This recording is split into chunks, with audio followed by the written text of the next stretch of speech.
We are going to see next property is here, formation of interstitial compound. The interstitial compound is nothing but a type of alloy. Alloy is a compound that can formed when small atoms like hydrogen, carbon, boron or nitrogen are trapped into the interstitial hole in a metal lattice. So such a compounds are called as interstitial compounds. So due to the reason it has possessed different physical and chemical properties, such as the interstitial compounds are very hard, it possesses high melting point, is a good metallic conductivity, it's nothing but is a good conductor of heat and electricity. So these compounds are chemically inert. So what are the examples are titanium carbide, zirconium hydride, manganese nitride. So that's all about the formation of interstitial compounds. Formation of interstitial compounds.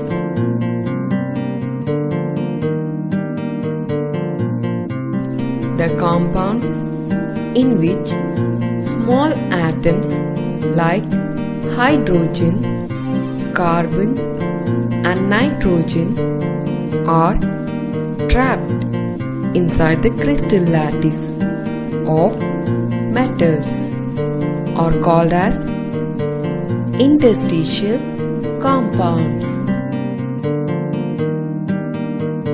Physical and chemical properties of interstitial compounds are high melting point, very harder metallic conductivity and chemically inert in nature.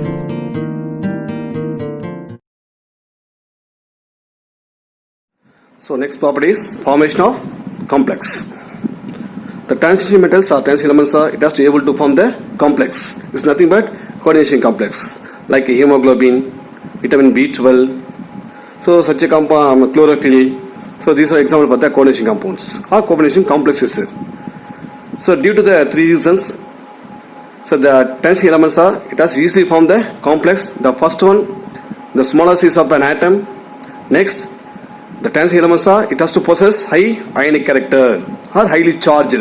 Okay. Third one, the availability of vacant low energy d orbital for the bond formation. So easily it has to accept the electron from the donor molecules. So due to these three reasons, the transition metals are elements are it has to easily form the coordination complex. So here we'll give some of the example. We'll see elaborate in the next lesson, coordination lesson. The examples are hexacyanoferrate.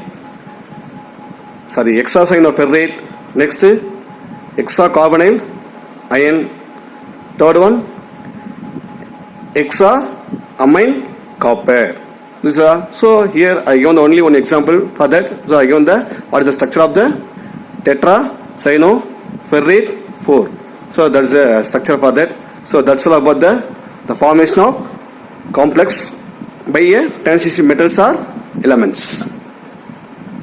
Of complex compounds. Metal ions bind a number of anions or neutral molecules to form large complex compounds. This is due to smaller sizes of the metal ions, high ionic charges and the availability of d orbitals for bond formation. The next property is formation of cations. The transition elements are metals. It has to form the cations when we passing the light. So due to the two reasons are the presence of unpaired electron and the energy gap between the two energy levels are being very small. The energy level is very small.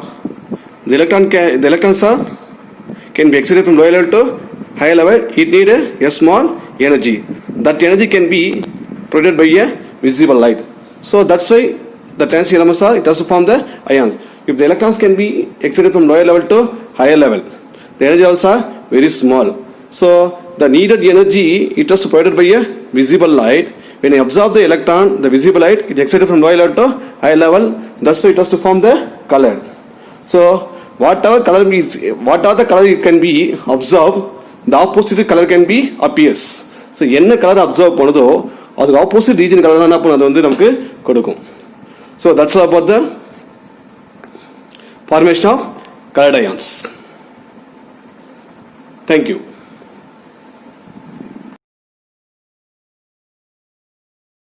Formation of colored ions.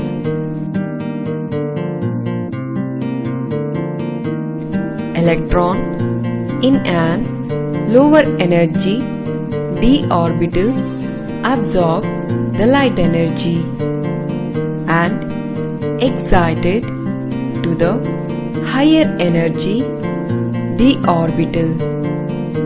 The frequency of the absorbed light energy lies in visible region.